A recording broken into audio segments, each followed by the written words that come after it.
நன்றி சார், ரொம்ப தேங்க்யூ. இவ்வளோ பெரிய ஸ்டேஜ்ல எங்களை வந்து ஹானர் பண்ணதுக்கு.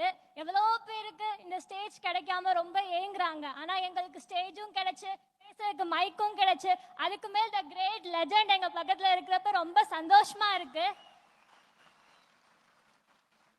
ஒரு சின்ன கவிதை பற்றி சொல்லணும்னு ஆசைப்படுறேன். எண்ணில் அடங்காத நட்சத்திரங்கள் நடுவில் ஒளிரும் வெண் நிலவு ஒன்றே, அது போல லட்சக்கணக்கான மக்களில் ஒருவர் தான் தலைவராகிறார், மக்களின் தலைவராகிறார். 1000 பேர் தலைவர் என்று வரலாம், ஆனால் மக்களின் தலைவர்கள் விரல்களை விட்டு எண்ணும் அளவில் தான் உள்ளனர். சாதியை மக்களின் தலைவரே, ஏழை பிள்ளைகளுக்கு கல்வியை அள்ளித்தந்த காமராசரும் மக்களின் தலைவரே.